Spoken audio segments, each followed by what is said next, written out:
Hey, it's Cassie from Curry Honda in Chicopee.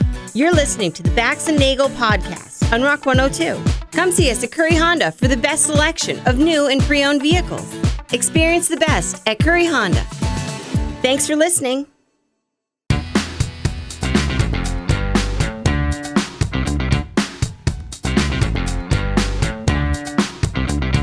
Rock 102, Springfield's Classic Rock. It's 5:34.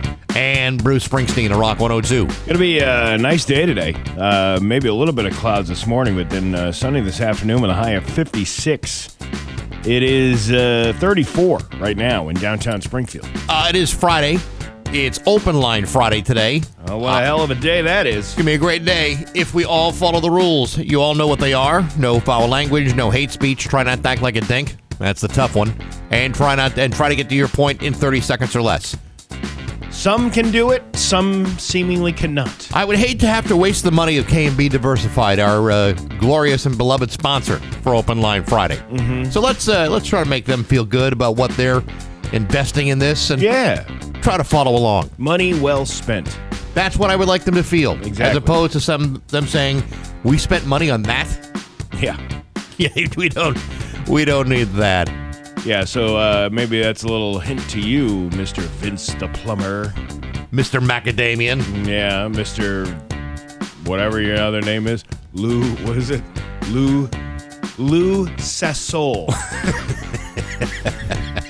I like that guy. That guy's one of my favorites. I like that guy, too. Yeah. It's Bax and Nagle at Rock 102. This spring, Rock 102 celebrates an iconic... Rock 102, Springfield's Classic Rock. It's 5:52 and Guns N' Roses with Bax and Nagle on Rock 102. What is it going to be? It's going to be sunny today. It's actually going to be really nice today. Sunny with a high of 59. Actually, 66 now. What do you got? I got 36. No, I mean... For today? For the high today. 70. You know what? Everybody's got a phone. Just pick it up and look at the forecast. I just went to the Weather Channel, which apparently knows a thing or two about weather. Well, but do they? Well, that's the very nature of what they do. And this is from the Weather Channel when I put it in there. Let me let's listen. We have all Springfield, day. Massachusetts. Isn't that the locale that we are in? Yes. We're not in Springfield, Missouri. No. According to what I'm getting here, in Springfield, the high today will be, and I quote, give me a second, it is going to be... You can't even find it. It's saying, 70. It's saying 70. 66. All right, we'll... Let's be optimistic and say 70. We'll do 67. Oh, I like that. That's a really good idea. Yeah, it's right in between. Hollywood Trash is brought to you by Western Mass Masons. Call them for all your foundation and chimney needs. Somehow you still care about what's happening in Hollywood. So from Tinseltown, 3,000 miles away, it's Steve Nagle's Hollywood Trash. How about a little sports mixed in with your Hollywood Trash? All right. The NFL's increasing reliance on streaming services for game distribution has led to frustration among fans who now need multiple subscriptions to watch their favorite teams. Then you should just pick one team. No, sometimes your favorite team can be seen on multiple things. The Department of Justice is investigating whether the league's TV contracts violate anti-competitive practices. Despite this, experts believe changes are unlikely in the near future as the NFL prioritizes revenue over consumer convenience. They're just doing that now? Well, because there's so many other streaming options. Yeah. People are complaining that if you want to follow your favorite team, depending on the team, that it's going to cost you $60 a year or more. Here's, I think, what we don't do in this country that other countries would probably do. When they protest and they do strikes and stuff like that, they do it and they don't stop until they get what they want. A lot of places do it. We protest on the weekends. No, if you're going to strike, you're not going to work and you're going to protest on the weekdays. But I'm talking about stuff like this. It's like, stop buying it. Just this is where you cut these people off at the knees. Except there are many people who see football as an essential part of their lives.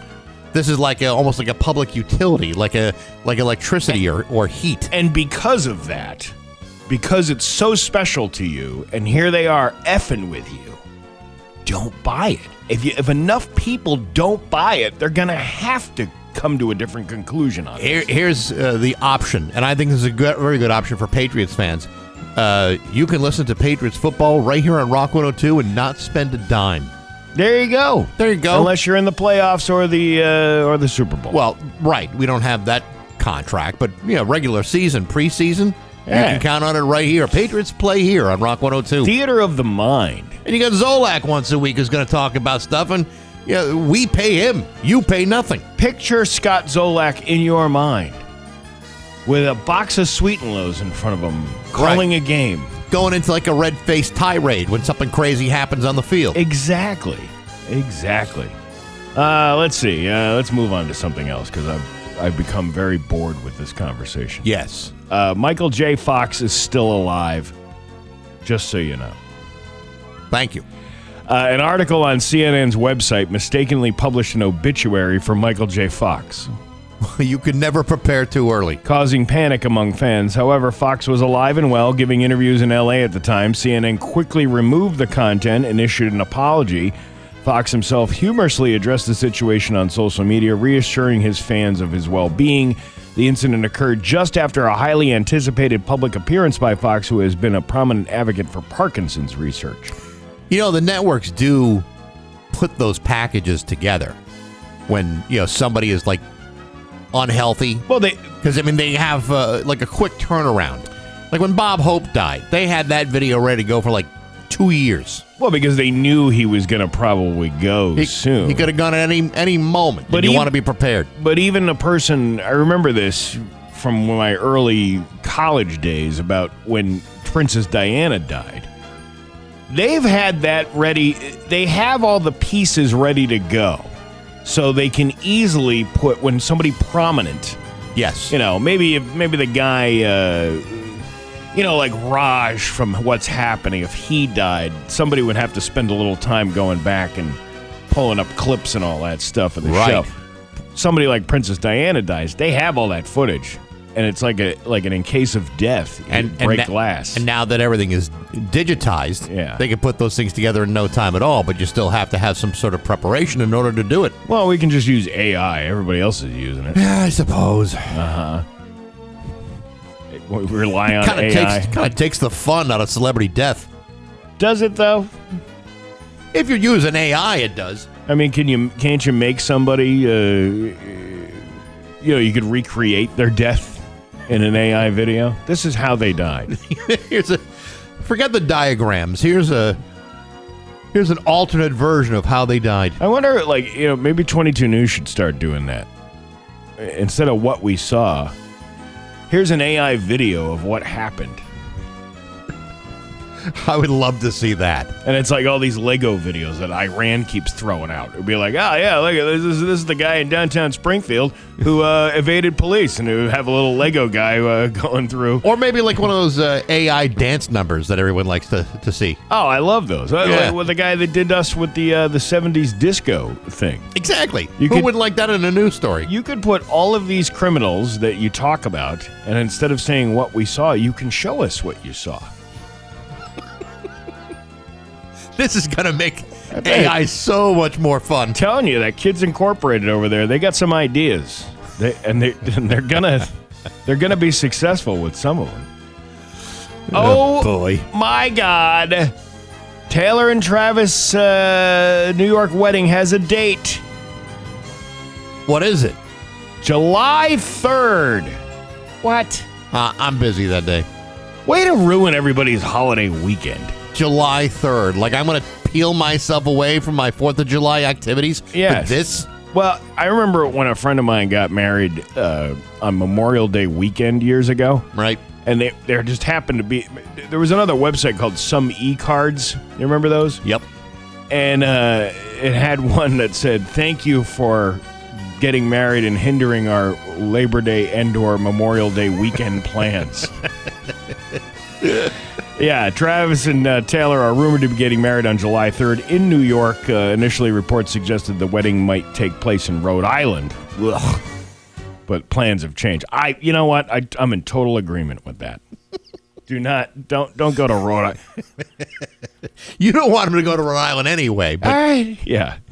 Everybody grab your soggy dog and your Dell's lemonade when you walk in the door. There's a gigantic parade on 4th of July in Bristol, Rhode Island, and this is going to completely conflict with both. Yeah, probably. That's probably why. Well, isn't the World Cup right? Is going on?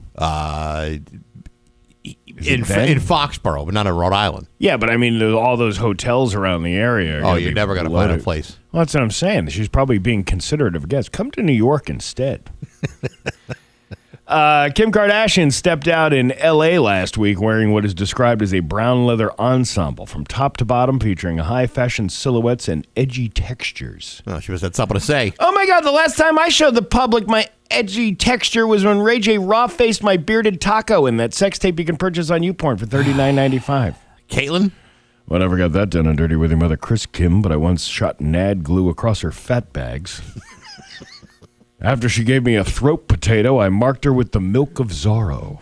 What are you trying to say? What I'm trying to say is, knick-knack, paddywhack, give your mom a bone. This old man arrived all over his sweater cow. All over her sweater cows. Nobody can wear a Liberace bow tie like your mother. That's the truth. Yeah, that's right. And that's your Hollywood trash on Rock 102. Ugh. And now, Bax's View from the Couch. Brought to you by Rocky's Ace Hardware with Scott's 4-Step. 4 easy steps to an awesome lawn. Hey, good morning, sports fans. How the heck are you? Folks, it's always been my belief that unless you're paying for an $89 rub and tug at the Orchids of Asia Day Spa in Jupiter, Florida, none of your disgusting sexual activities are any of my business. I mean, if a grown man like Patriots head coach Mike Vrabel happens to be photographed with a rather fetching New York Times sports reporter on the rooftop deck of a luxury hotel in Sedona, California, who am I to make snap judgments? Who am I to draw conclusions? Even after those pictures are published on page 6 of the competing New York Post. As many of you have seen by now, a series of poolside photographs of Mike Vrabel with reporter Diana Rossini have been published in the press and on the internet. Yes, there were pictures of them holding hands. Yes, there were pictures of them in what seemed to be a warm embrace. And while both Mike Vrabel and others say that these pictures are misleading and lack context, there are some people who simply don't buy it and have already drawn certain conclusions. Yesterday, Diana Rossini resumed her reporting on stories on social media. Unfortunately, her first post was met with more than 2,300 comments sent by a swirling cesspool of gutless internet trolls needlessly blaming her for whatever did or did not happen that day at the pool. Now, I'm not going to sit here and make those kinds of vile judgments, mostly because it's none of my business. What two consenting adults do together is none of my concern. However, I will say this, at least they chose a nice hotel. 5-star accommodations, exceptional Yelp and AAA recommendations, concierge service, and a very generous rewards program, good for future stays and upgraded amenities. The breakfast buffet alone is enough to convince me they made the right choice. So am I going to sit here and be critical of Mike Vrabel and that nice lady? Not after some of the flea bag hellholes I've stayed in my day. I'm not. I can tell you that. But hey, enough of my yapping. Sports brought to you by Rocky's Ace Hardware. So a company started in 1926, chances are they're already out of business or in bought or sold 5 times. But not Rocky's Ace Hardware. They've been with you for 100 years. Started in Springfield, South End, and the Falcone family's been running the show ever since. 100 years, Rocky's Ace Hardware. Nailed it. I'm Bax. That's my view from the couch. Rock 102, Springfield's classic. Rock 102, Springfield's classic rock. The easy listening sounds of Joan Jett on Rock 102. That'll get you going at 6:13 in the morning. Yeah, that's right. Yeah. Good stuff. Yeah. It is going to be, I don't know, something. I'm saying 70 because that's what the Weather Channel is reporting. Well, I'm saying 66 because that's what the Weather Channel is reporting. Well, I don't know why the Weather Channel on your side of the room is different than the Weather Channel on my side of the room, but it's reporting from Springfield, not Longmeadow. And now it just changed to 67 as soon as I hit the refresh button. All right, let me refresh what it says on mine and see if it's any different, because right now it's still saying, nope, 70 degrees. I don't know. Who am I to? I'm not a meteorologist. No, but if you were, you would put the meat in meteorologist. No, I would take the meat out of it. You go and just meatless? be an ologist. Yeah. Hey, we are going to be doing Open Line Friday today. You all know the rules. Again, KMB Diversified is putting up good, hard-earned money to support all this. So you would like to think that they want to get their money's worth. So no foul language, no hate speech. Try not to act like a dink. And get to your point in 30 seconds or less. There you go. Simple rules. Very, very simple. So yesterday I was off. I did career day at my kid's school. Did you finally find what you want to do for a living? You know, you grow up. I thought that's what that was. I thought it was me going to watch other people. Yeah. Talk about their careers and other options that I might have. You probably thought it was like a Big E career day where you get a bag and a bunch of brochures. No, they had it was a pretty good day. There, all the kids were we have a lot of fans that are teenagers. Here's the oddest thing. Yeah. Here you are doing career day in front of a bunch of kids who probably have never seen a radio up close, and yet they listen. Their parents listen. Yeah. Their parents' parents listen. And there's also a possibility that their great-grandparents are listening as too. Well, it makes you really kind of rethink, what we're told by, this is the way people are consuming. And then you come to find out that's really not the way everybody is. It might be a generalized thing that people are doing, but honestly, people still listen to the radio. It's not like we're dead and gone. Not to toot anybody's horn here, Steve, but this show has become so beloved over the last couple of decades that it's almost hard to look away and try to find something better. And so, with the lack of something better, they're stuck with us. Well, I was waiting for the what's a radio question, and nobody asked that. Nobody had that, huh? No. Not even the teacher? No, not even the teacher. Because they just probably graduated high school themselves. But then some of them were like, my dad listens all the time on his app, because he drives a lot. So the guy drives a lot, so he's not going to lose a signal as you would. Not when he knows that there's an Open Line Friday coming up in about 2 hours. Yeah, that's right. You driving, say, like past Auburn, heading east, you're not going to hear Open Lines. Auburn East. That's right. Yeah, you're not going to hear any of it. That's why you got to get the app. You got to get the app, got to listen online, got to listen to the stream. Otherwise, people in Fitchburg, Framingham, Bridgewater, they never get a chance to listen.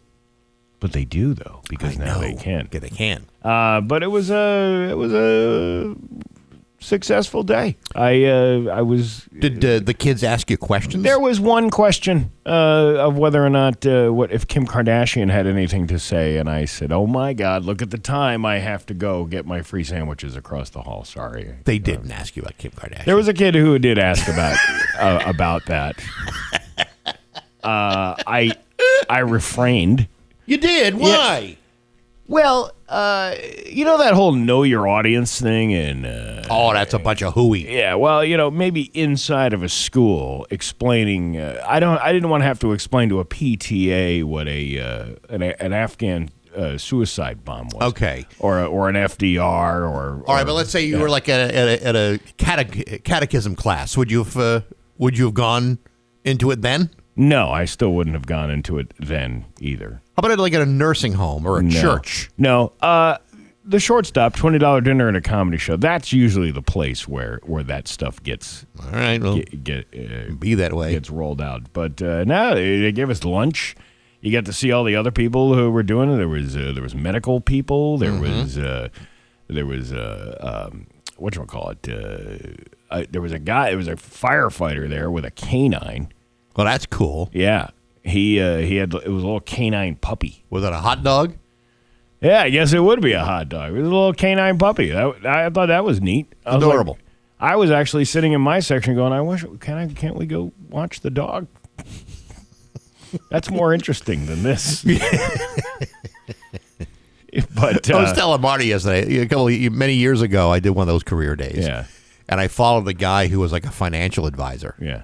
And, none of the kids had any questions for the financial advisor, which I thought was kind of unusual. I would have thought, some of these kids would have had some investment portfolios, wanted some tax advice. Well, it should be something that we teach our children, but we don't. Yeah, right. More practical stuff as opposed to what's it like to be in the radio. Listen, you're going to get much more out of the financial advisor long term than you'll ever get out of me. Well, these were like, I thought this was going to be like, you're speaking in front of like a whole group. It was small groups. Okay. So it was 20 minutes each. So I had to repeat the same story 3 times. Oh.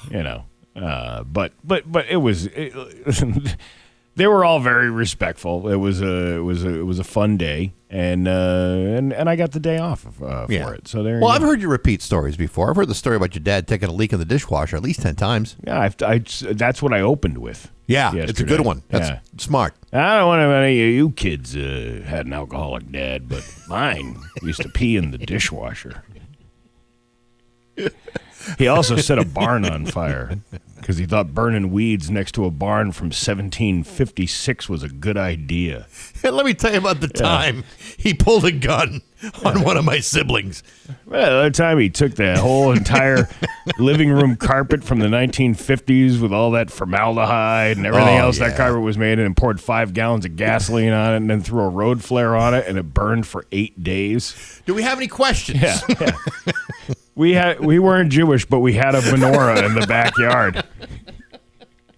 That thing burned for 8 days. Wow, it's a miracle has happened. But no, all the kids over at the Gateway Regional, thanks for having me over there yesterday. It's 6:23 with Bax and Nagle and Rock 102. John Hazen here. Picture this, a pizza so authentic, it practically transports you to the heart of Italy. That's what you get with Gio's Pizzeria, serving premier Italian pizzas in Hamden. Fresh ingredients, unbeatable flavor. Craving a slice yet? Order today and taste the tradition. Google Gio's Pizzeria today. It's 6:25 with Bax and Nagle and Rock 102. Liam will have the full forecast for you. We are exactly T-minus 9 days away from Bacon and Brews at the Log Cabin. Happening April 19th.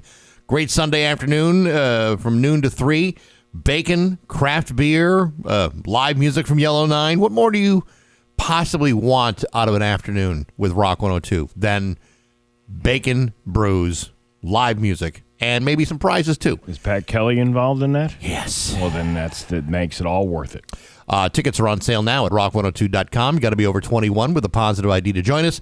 Bacon and Brews, brought to you by Curry Honda Chicopee, Dave Miner Exterior Home Improvements, and Rock 102 Springfield's Classic Rock. Ever since you did the IKEA video last week, yes, I've seen nothing but IKEA videos. So...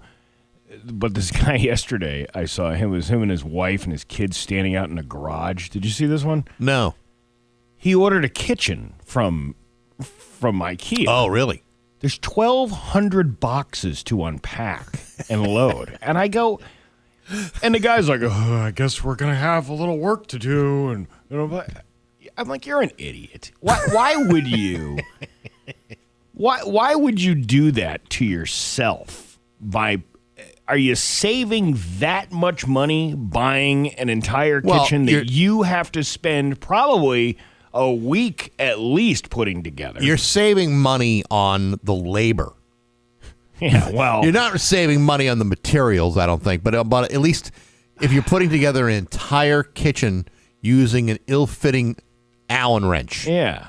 That's a lot. That's way too much work for one guy to do. And this guy's, he's got the whole garage. Obviously, whoever delivered it just delivered it. And the boxes are stacked up to the roof of the garage, or, the ceiling of the garage. And it's like, he's like, I guess we're going to have a little time on our hand, to do this. And I'm like, you're an idiot. It's going to take you forever to go through 1,200 boxes and put all those little screws and washers together. Years ago, I bought one of those... it's ridiculous how expensive they are now. I bought a canopy from Costco, Oh, yeah. It was like $1,100. It was like $10.99. It was, and it was a really great canopy. It was like made of cedar, and it had a metal roof. Kind of like one of those. It's almost like a pergola, almost. Yeah, it is. It is, Yeah. but it's a fixated one. You don't take it down. You could probably take the metal sheets off the roof panels if you didn't want it to collapse or whatever. But for the most part, it would stay up all year long. And I was gonna.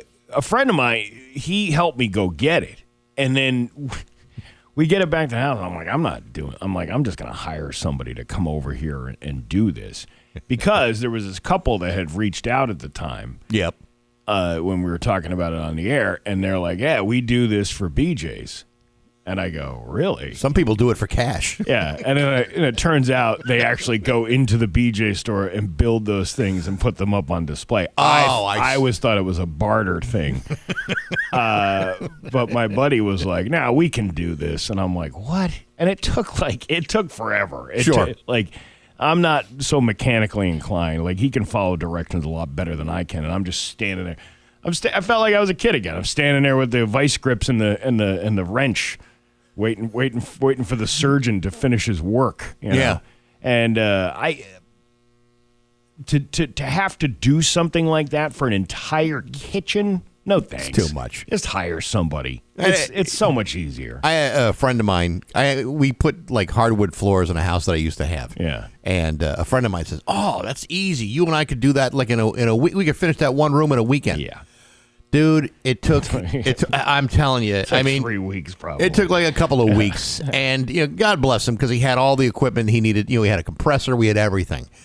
But my knees are like on fire for like months. Yeah. After being on the ground, tapping these things in, using a staple gun to get it, using the compressors. Like, you know what?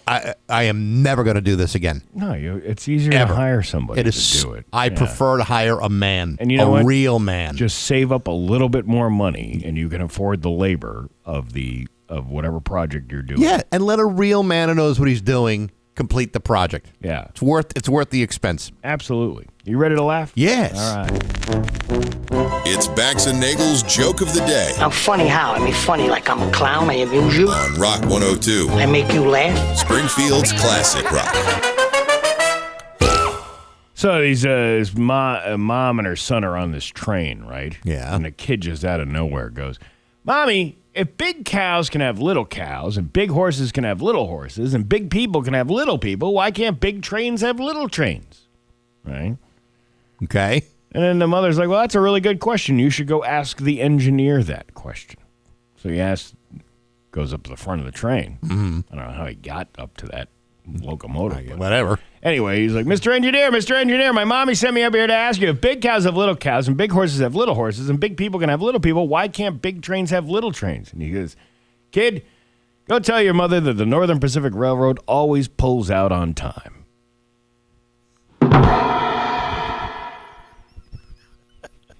So there's never any danger of a little train coming. Yeah, this was 9 months later. This was a poorly written coitus interruptus joke. Oh, that's what that is? Yeah, sometimes the internet doesn't always bat 1,000 every day, but you know what? We're trying. Bax and Nagle in the morning on Rock 102. 6:34 with Bax and Nagle on Rock 102. It's time for news brought to you by Aquapump, an expert in all water supply systems from the well to the pump and into the house. There's local radio icon Steve Nagle. Thanks, Bax. The reentry facility planned in Westfield to house dozens of people transitioning out of prison has been canceled. What? So now where are those people going to go? Oh, I don't know. The Community Resources for Justice. Wait, not around here, boy. Time to go back the way you came from.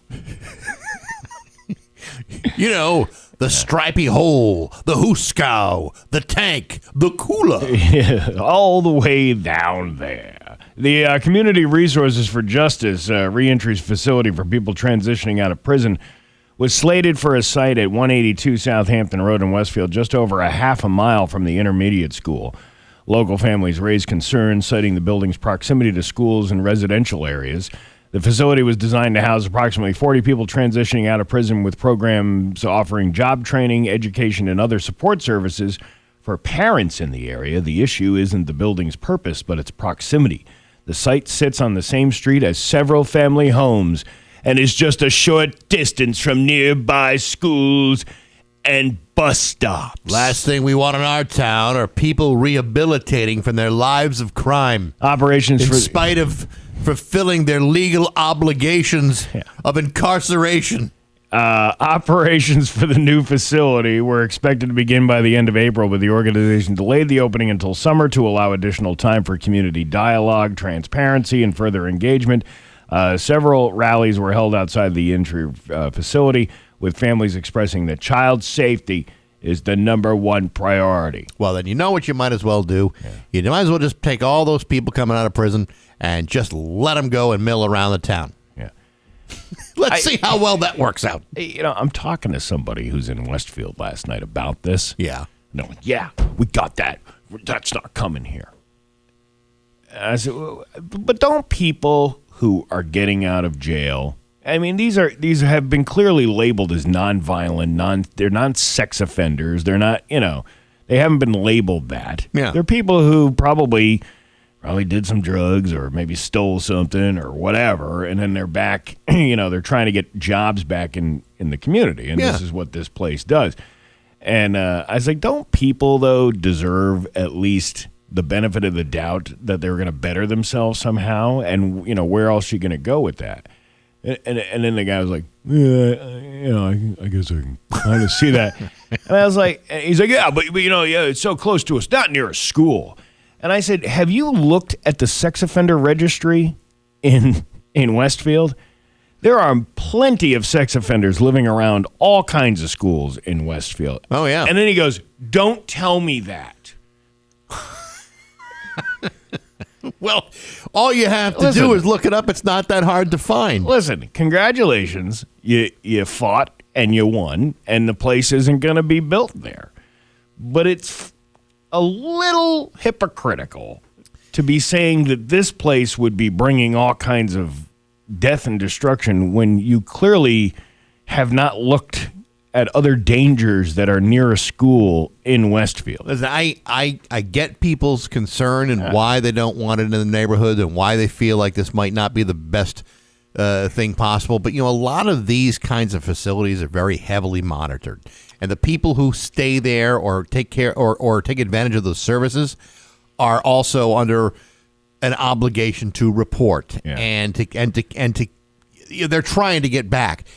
The truth of the matter is, if you surveyed employers all over the place about, do you happen to have any former convicted criminals on your workforce, I think you'd be stunned to find out how many employers were happy to hire people that came out of jail because nobody else would take those jobs. Yeah. And you know what? Those people are trying to put their lives back on track.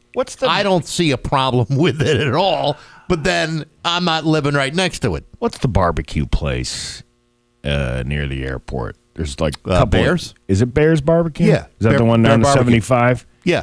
That was the one. They kind of pride themselves in that. Yes. People who have, fallen by the wayside, and then, they need a job to get back in to integrate them back into society. Think about a lot of these things. A lot of these people made mistakes when they were 18, 19 years old. Right. Do people believe that you can never recover from that? Do people don't believe that, as you get older, that maybe there's some growth and maturity in there going, you know what, maybe I really did screw up and maybe I did. Throngs of angry citizenry, Steve, sometimes feel like, well, we shouldn't even take the chance. Yeah. But people get out. People fulfill their obligation in jail. They've served their time, and they deserve to have a chance to turn their lives around, live somewhere, work, and be productive members of society. There's a lot of people that do. Yes, there are some that reoffend and they go right back, but you know what? That's not necessarily the full population that was going to be at this place. I just clicked on the Southampton Road Elementary School website. Yeah. And it's written in Nepali for some reason. Oh, it's isn't this the Nepali Friday? Is that what it is? I believe every Friday they go through a different foreign country to exchange cultures. All right. Here is I just want to look around the area here from the Southampton Road School. Okay. And the other dangers. Why are we whispering? Because it's a dangerous thing, Bax. Did you know near the Southampton Road Elementary School? Yes. There's a bank nearby. A bank? Yeah. Can you imagine that? Dirty money being exchanged, left right next to the school. This could be the very bank that these former prisoners could cash their paychecks at. Some of those dollar bills that went through that bank went through the crotch of a stripper somewhere. We need to shut that place down. Some of those dollar bills may have been used to buy marijuana cigarettes. There's also a Dunkin' Donuts nearby. But there goes the neighborhood. Somebody believes that that's food. We need to shut that place down. Where's my pitchfork? Where's my torch? We are going to protest all weekend long. Do you know what else is nearby? No, Steve, tell me. A liquor store. Boy, so a bunch of drunks are going to go and buy their libations for the weekend. Beer and wine and spirits. Think about this. How many people, and we talked about this, about how many people are going to a liquor store, right, buying a bunch of nip bottles in the middle of the day, right, drinking them, and then getting back on the road. Where is your protest? Well, they used to protest when liquor stores would open. But since now marijuana's here. Oh, there's one right near the school. What? A marijuana dispensary less than a third of a mile. How many inches is that? I don't know, but a lot. Not as many as you think. That's where it all goes to hell in a handbasket, Steve. One minute you're buying your nip bottles at the Packy. Next thing you know, prisoners are moving into the neighborhood. Do you know what's also directly across the street? No, Steve, tell me. An airport. Probably one of those military ones where you got military guys on military planes. There's also some private ones. Probably with a bunch of illegals on the planes. Probably all going to Epstein Island. Yeah, well, no, we're okay with that. We're clearly okay with that. We have no problem with that. Well, that was successful. Your Pioneer Valley forecast today is going to be a mix of sun and clouds with a high of 67. Tomorrow, sunny with a high of 56. It's 37 in downtown Springfield. I'm Steve Nagle, and that's the news on Rock 102. Oh, yeah. Rock 102, Springfield's Classic Rock at 6:51, and the Rolling Stones with Bax and Nagle on Rock 102. It going to be a mix of sun and clouds today with a high of 67. Tomorrow, sunny with a high of 56. It's 37 in downtown Springfield. There is much going on Baxy's musical podcast this week. My guest has been Michael Pickering, the author of the book Manchester Must Dance.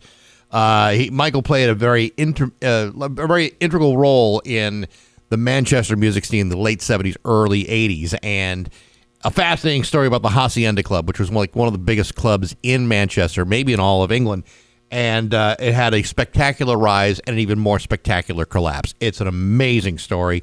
Check that out. Next week, my guest, the legendary Mike Watt from the Minutemen, also Firehose. This guy's played with everybody from the Stooges to Eddie Vedder, the Red Hot Chili Peppers, the guys from Nirvana, Jane's Addiction. I could go on forever.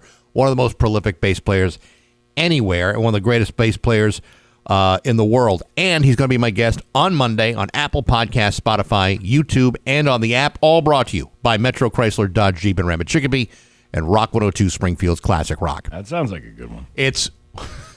The dude is wild. I mean, all I had to say is, hey, Mike, how you doing? And he went off. He shot out like a cannon. That's called an easy interview when the interviewee does all the work for you. And not only that, so we spent almost an hour talking with each other, and I've been trying to get this guy for 6 years, and he emails me like immediately after we're done and says, "That was righteous. You ever want me to come back? You let me know." That's I'm like, awesome. Dude, I will have Mike Watt back. Absolutely. On the flip side, I remember having a comedian in here one time who is very good on stage, but apparently just freezes up like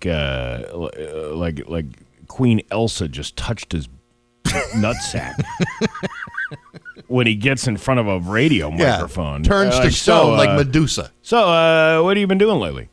Nothing. You got some funny jokes? Yeah. Can we hear some? No. I'm not going to share today. I'm not into it. All right, well, come see this guy at the wherever hell theater he was. Well, that'll drag the people in. But Mike Watt was fantastic. I actually got a couple of really good ones coming up in the next 2 months, so make sure you're listening.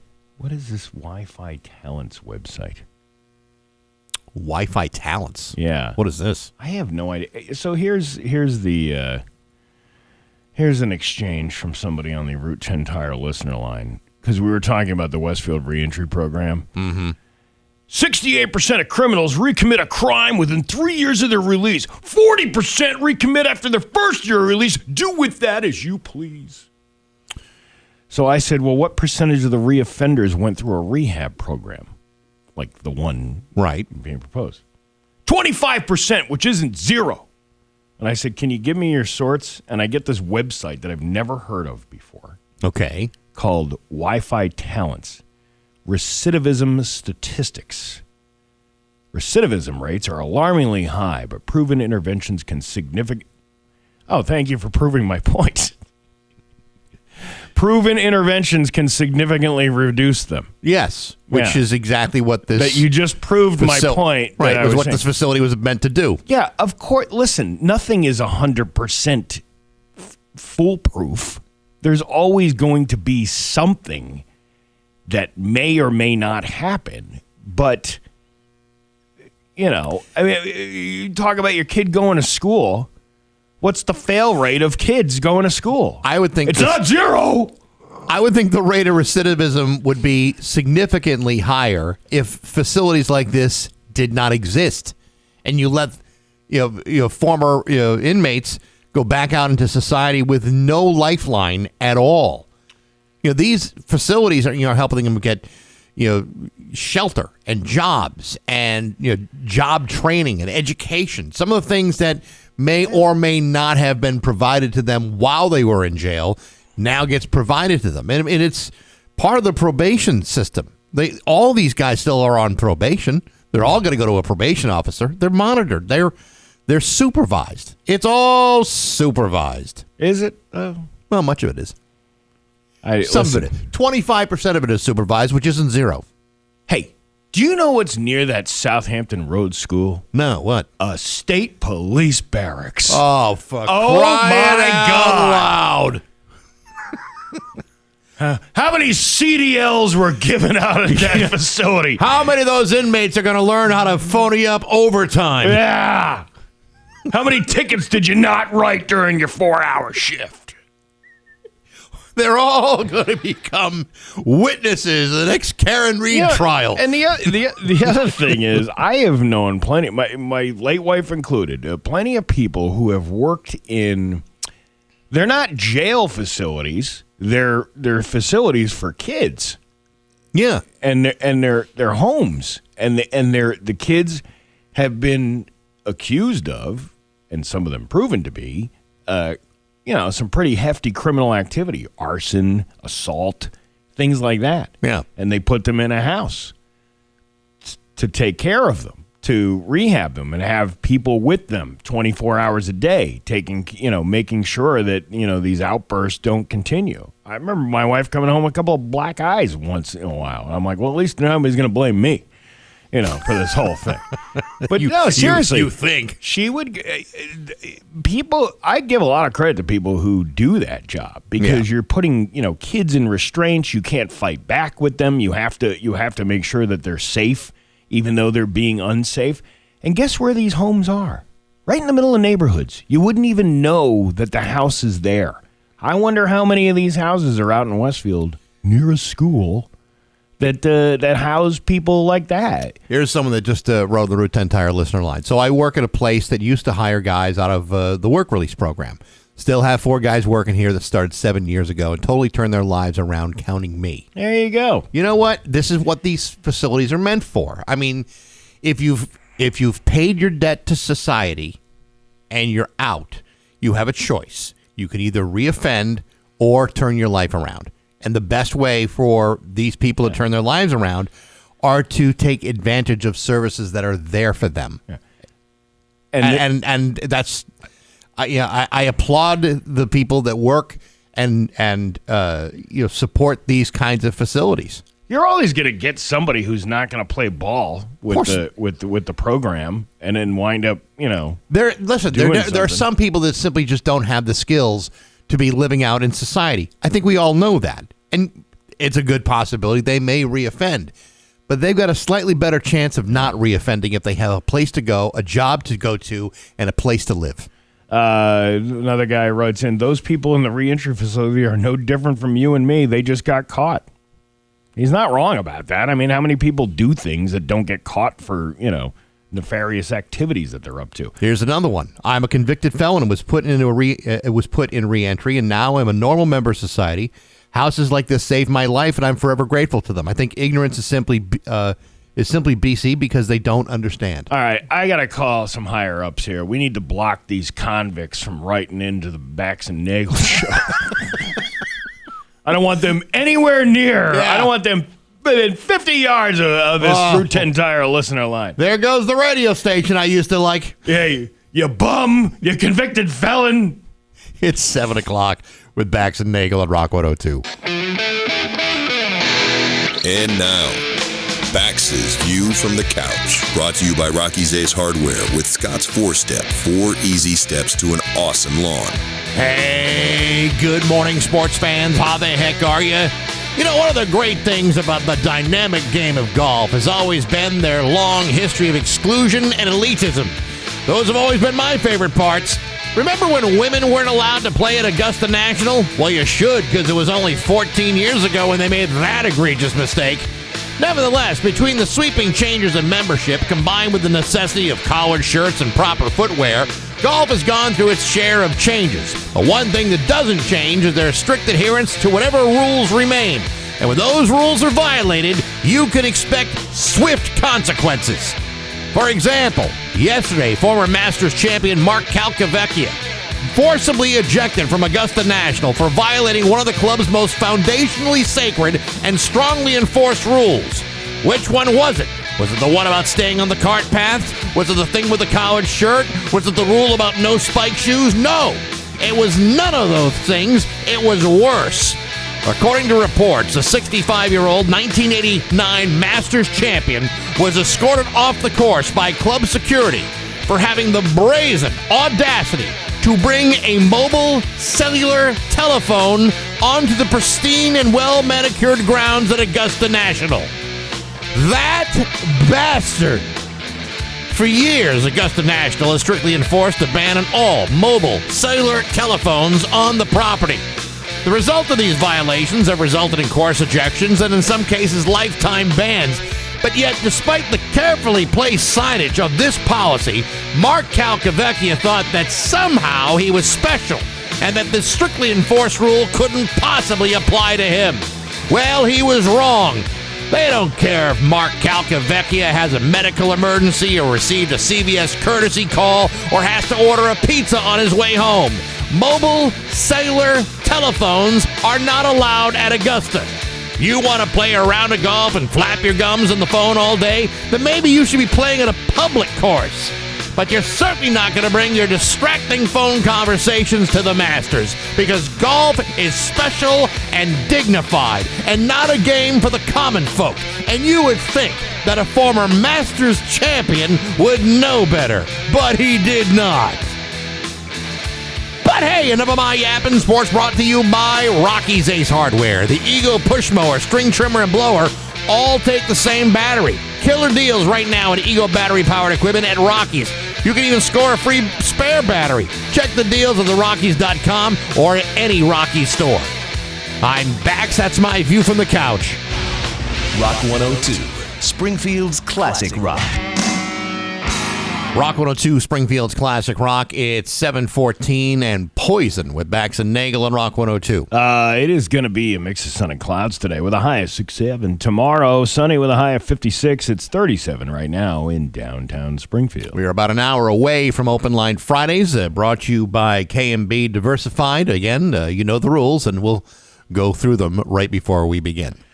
Just to give you a little update, there are approximately 27 sex offenders that live in the city of Westfield, including Long Ding Dong. Remember we talked about him a couple of years ago? Long Ding Dong. Long Ding Dong. How's he doing? Well, he's not quite the model citizen that everybody wanted to believe that he might have been. But they put him in a rehab facility right near the Amelia Park Children's Museum. So I'm sure that will be. I believe there's a school over there as well. Well, I'm sure he's minding his own business. And there's actually one sex offender that lives like a block away from that Southampton Road School. Is that a fact? Yeah. Really, you don't say. But Long Ding Dong, I hope he's on the straight and narrow. I hope so. I hope he's not hanging down, hanging out, just hanging low, to and fro, tossing it over his shoulder like a continental soldier. Or an incontinental soldier. Imagine that one. That's even worse. So there you go. I'm not gonna keep beating that one. Well, Steve, even though I want to. I know you do. I know you want to beat that Long Ding Dong story all day long. But there are other things going on in the world. Like what? I don't know. Name one. Name five. Well, I can only really name one at a time, Steve. I'm not that diverse to be thinking about a million things all at once. I know that they're going to be changing some of the marijuana laws in Massachusetts. Did you see that? Yeah, but I didn't really read into it. Well, let me just give you the nuts and the bolts of all this. Massachusetts lawmakers yesterday passed the Act Modernizing the Commonwealth's Cannabis Laws, a bill that will change how marijuana is regulated in the state. The bill will become law if it's signed by the governor. The Embattled Cannabis Commission is set to shrink from 5 members to 3 under the new bill. Oh, shrinkage. I don't know what those other 2 are going to do, how they choose which ones go and which ones stay, but they will all be appointed by the governor. The change from the current system where the attorney general and treasurer also have a say in the appointees. All right. There you go. Now they're also going to be raising the license cap. The bill will let cannabis business owners hold 6 licenses instead of 3. I don't think that's a good idea. I think we've already have kind of glutted the market with dispensaries. Here's the crazy thing. I think it's East Hampton. I didn't realize how many dispensaries are in East Hampton. I was driving through there last week, and I'm like, well, there's one. And there's another one, and there's another one, and there's another one. There's got to be at least 10 of them in the town. This is going to sound strange, but sometimes when you allow somebody to have more than their share of licenses, they have like double the amount of licenses that you can have. It's not always great for the consumer if there's only a limited number of licenses to be dished out. Right. Sometimes that's not good for the consumer. Well, don't they already put a cap on liquor licenses. Like there's only so many liquor licenses that are allowed. That's why these things are they're like gold. Yeah. Sometimes when a business closes and then the liquor license is up for grabs and all of a sudden the thing is $250,000. Liquor licenses are currency, in some towns because they are more valuable in certain cities and towns than others. Marijuana possession limits are going to be changing. For cannabis users, the most notable change in the bill is that it would increase the amount of pot someone in Massachusetts can buy or possess for recreational use from 1 ounce to 2 ounces. You can double the amount of ounces. For those under 21 years old who are caught illegally possessing marijuana, they would need to have at least 3 ounces instead of 2 to be subjected to a civil penalty or participating in a drug awareness program. I think if you're walking around with 3 ounces instead of 2 at the age of 21, your awareness is pretty aware. It's pretty high. Yeah. I think you know exactly what is going on. All right, so I'm wrong. It's only 5 dispensaries in the city of East Hampton, which is still a lot. Well, how many people in the city of East Hampton? I don't have the numbers. Maybe I should consult that other guy with the statistics and the recidivism rates. All right, let me. I'll look that up real quick. In East Hampton, there are, as of the 2020 census, only 6 years ago, 16,211. It's a lot of, to be honest, not everybody uses cannabis products. That's a lot for a town of only 16,000 people. Yeah, here in Northampton, 1, 2, 3, 4, 5, 6, 7, 8, 9, 10, 11, 12, 13, 14, 15. Oh, no, wait. No, they're going into East Hampton. 14 in Northampton. 14 of them. That's a lot, too. That's a lot. And there's, about a little less than 30,000 people in Northampton. The other thing that kind of gets me, but a lot of these places, they're only allowed to purchase stock grown in the state. So you only have a finite number of growers around growing. And it's a very small number of legal growers in the state. It's very difficult to get a license to do it. Like, you have to have a lot of money behind you to do it. The way they package it, like, mom and pop store. There ain't no mom and pop stores. They're all funded by somebody. So if you own a dispensary and you're in a town that's got, what do you say, Northampton's got 10? Yeah. You get 10 dispensaries. More than that. It was like 14. 14. Yeah. Thank you. You get 14 dispensaries. And all 14 of these dispensaries are getting their cannabis products from pretty much the same source. Yeah.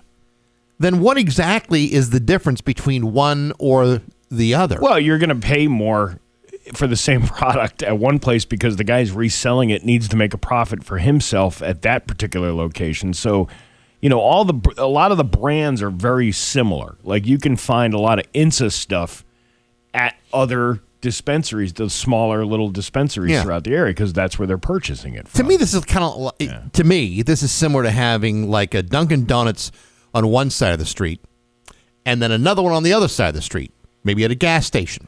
Slightly different, but it's still a Dunkin' Donuts or Starbucks or McDonald's or whatever it may be. Yeah. It's like you're all kind of getting the same stuff no matter where you go. Yeah. So why would you need 14 of them in a town of 30,000 people? I don't know. And this is again, like, you're out. The prices have come significantly down since the introduction of this 10 years ago. Right. The joints used to be like probably $20 each. Now you can get them for like $4 or $5 because there's the competition is so great. The competition is so great, but if you go back to the early days when it was just like Northampton and was it Chelsea? I think were the only two. Not Chelsea. There was only 2 towns in the whole state that had dispensaries. Yeah. The prices were high, and as a result of that, it created literally a black market for marijuana to be sold at the street level without licensure, without any kind of regulation, because you don't know what it's being cut with, and in some cases the stuff was much more dangerous, and so to lower the price kind of eliminates the need to go to the street level if you've got a legitimate business selling it. But I just don't understand why 14 is better than 3. I don't know the answer to that one. I will say, however, since we're running out of time, I did visit a dispensary recently. And when I walked into that dispensary, the music was very loud. Really? Yeah, very loud. And, usually when you go into those places, they're playing like Pink Floyd or they're, some indie rock band or some kind of like, psychedelic type of stuff. Because, right. you're, when in Rome. I go into this dispensary at full blast. They're playing the Rembrandts. I'll Be There For You. Oh, my God. And I'm like, That's a way to for people to like run right out of the store and never come back. First of all, Friends is the last thing I'm going to watch while I'm smoking the devil's lettuce. You know what I mean? Like Yeah. Like old episodes of Doctor Who. That's what you want to watch. Yeah, right. Yeah, I mean, right. we all saw what happened to Matthew Perry with the ketamine thing. And that didn't work out very well for him at all. Well, for him at all. By the way, did you know they called her the ketamine queen? Yes. And all I could think of was ketamine queen. Now we're sharing the same dream, and our hearts will beat as one. I'm really glad we had no point to this conversation. What are you talking about? The point was getting to a Billy Ocean song. Yes, that's all that you're mattered. right. You're right. Everything comes full circle. It's 7:25 on Rock 102. Everyone has It's 7:28 with Bax and Nagle on Rock 102. Liam, we'll have the full forecast for you. Yeah, the Rock 102 Golf Club still available, but not many remain. You can go to rock102.com and buy yours right away. Brought to you by Surfside, Sunshine and Can. Deeply discounted rounds of golf at some of the area's great courses where you're paying less than $20 a round. If you want to get one, you just go to the Shop 30 store at rock102.com. Brought to you by Surfside, Sunshine in a Can, and Rock 102 Springfield's Classic Rock. Sunshine in the can. That's All it. Right. That's right. What else you got in the can? What do you like in the can? Sunshine. That's all I want in the can. You ever see it come in a can before? No, Steve. Oh, my God. Look at the time. We've got news next to Rock 102. Here's your Western Mass news first. 7:33 with Bax and Nagle on Rock 102. It's time for news brought to you by Aqua Pump, an expert in all water supply systems from the well to the pump and into the house. Here's local radio icon Steve Nagle. Thanks, Bax. City officials in Westfield are moving forward with plans for a new police headquarters. Whoa! Whoa! There goes the neighborhood. Do you know how close this building is planning to be near a school? How close are they whirling? How close is this alleged police station going to be to, say, like a rehab facility? I don't even want to. Don't even get me going. The project was brought forward to a planning board meeting on March 3rd, outlining the required permits during the public hearing. The proposal calls for the construction of a police headquarters at 6 Union Street. Approval for a special permit under city zoning ordinances was needed as the facility exceeded 25,000 square feet. In addition to the site plan approval, the city is seeking a stormwater management permit and approval for an intermittent electronic sign to be used primarily for public safety messaging. That's it. There goes the neighborhood. All of a sudden, you put up an electronic sign in front of a police station, and that's when the real crime starts. That's when the whores move in. You know, this is going to be putting a real damper on all those people in Westfield that were planning on committing good, solid, wholesome crimes over the weekend. It's an outrage. Representatives from Tecton Architects working on the project told the board the plan includes a main headquarters building along with a smaller accessory structure for storage and support uses. The site design features designated public parking near the main entrance, secured parking and access areas for police vehicles and staff, and a controlled gated access points to prevent unauthorized entry. Let me tell you, I gotta tell you, I am so happy I moved out of that place. Oh, yeah, I know. Years ago. Oh, my God. That place is turning into a dump out there, putting up police stations. Yeah, making people feel safe in their homes. Now, how many cops have been disciplined that are still working in that facility? Yeah. How many cops are hanging outside schools and donut shops and other streets just waiting to nab some guy who's driving in an inappropriate or erratic way. What are you doing outside of this rehabilitation facility? I'm making sure that guy doesn't do anything he's not supposed to be doing. What do you do? Where are you doing that? At the Dunkin' Donuts right here next to the school. I just deposited my dirty money check at the bank.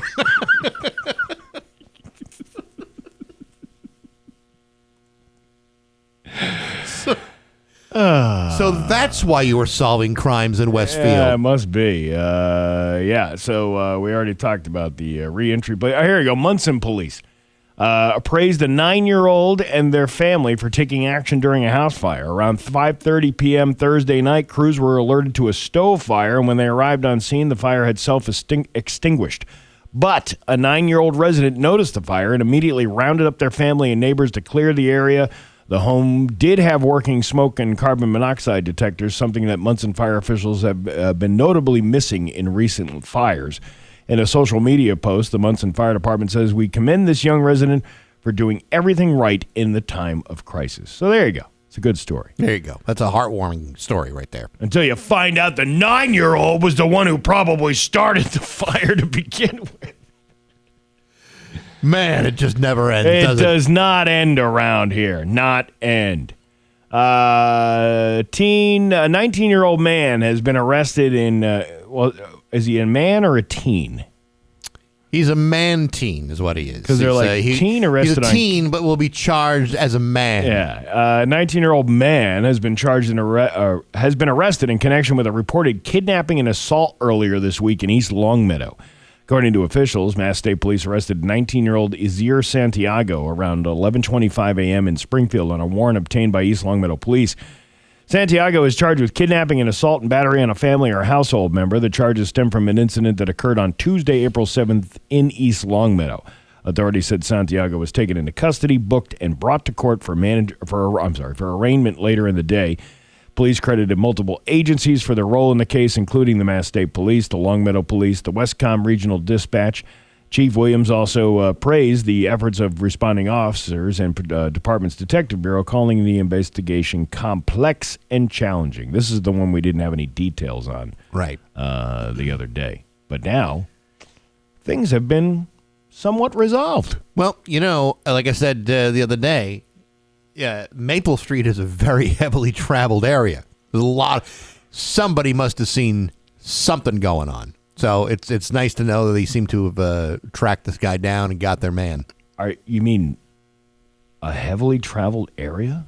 Yeah, Maple Street. In East Longmeadow? Yes, with lots of traffic going from the Rotary to the high school to the Dunkin' to that new Crave restaurant to that toy shop. The toy shop? Yes. And it's also Holy Week, St. Michael's Church, right there, too. A lot of people going to the ITAM. Yeah. Or the Knights of Columbus. The Knights of Columbus. That's a lot of people going down there. Heavily traveled road. Especially at the end of Holy Week. After your Lenten obligations are done, that's where they go. Have you seen the story about this mayor out of Mooresville, North Carolina? With the no pants thing? I did see this.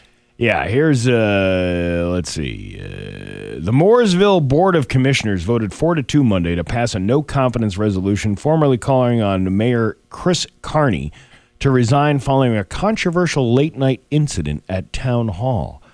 The vote stems from surveillance video from October 2024 showing Carney inside Town Hall with a woman, at one point without his pants. The footage prompted lawsuits from former employees who alleged they faced retaliation after reporting the incident. Carney denies any wrongdoing, saying he became ill after drinking and removed his pants. Because of that, he went back to Town Hall late at night because he forgot his phone. Oh, so that it couldn't be helped. He had to go back. Yeah. With or without the pants. Well, I removed my pants because I felt sick after drinking, and then I forgot my phone, so I went back to work. Now, my question would be, all right, so you got the phone. Where'd you put the phone without any pants? Maybe in his keister. Come on. What? That's not a good place for a phone. Well, where else are you going to hide it? Shirt pocket? Was he wearing a jacket? I get he was only not wearing pants. He had no pants and jacket. Yeah. You got to be careful when you're doing something like that. I left my phone, and just so happened a person of the opposite sex was there. So, yes, I know it raised some questions. Carney says he was struggling at one point and was dealing with personal pressures. When it comes to the most serious allegations, retaliation and wrongdoing or causing folks to lose their jobs, he strongly pushed back. Mooresville's commissioner said Carney's behavior was hurtful regardless. These events have impacted our brand, eroded trust in town leadership, one commissioner said. These issues have created unnecessary divide and distractions at the time our community deserves focused, ethical leadership. Carney called the resignation push politically motivated and denied any involvement in retaliation against employees who came forward with the video. Hey, you're walking around town hall without your pants on. You know, that seems like an outrage. I mean, I realize that there are, some people going to question, why a sitting mayor would not have his pants on. But I'm going to just make a statement, Steve. It's absolutely true. And I will, it's almost inarguable. Do you know that every mayor in the state of Massachusetts has taken off their pants at least once? At work? Per day. At work. Well, I mean, there are times when a man has to use the restroom and may have to pull his pants in a downward fashion. Mm-hmm. Think about that. Except for Dom Dom. No, he takes off his pants only to reveal another pair of pants. Well, I was going to say, Dom Dom doesn't change pants. The pants change Dom Doms because they're so afraid of crapping themselves from being worn by him. Yeah, right. Well, that makes sense. Ooh, I gotta leave. The internet's beef with McDonald's CEO Chris Kempczynski is never ending. In an interview with the Wall Street Journal, Kempczynski responded to the backlash he got for the way he ate McDonald's new Big Arch Burger. You all remember that. Yep. I got a call from one of my kids, and they said, "Dad, you've gone viral, and not in a good way." The fast food executive told a Wall Street Journal columnist Tim Higgins in an interview.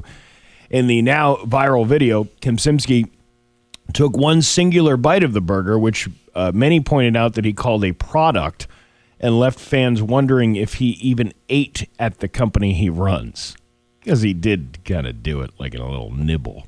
It was even a half a nibble. Yeah. I can't even say that would not satiate anybody, that kind of bite on a burger. That is so good. That's a big bite for a big arch, the CEO said in the moment after taking a comically small bite and holding up the burger to the camera. It became such a viral moment that even Burger King and Wendy's got in on the joke.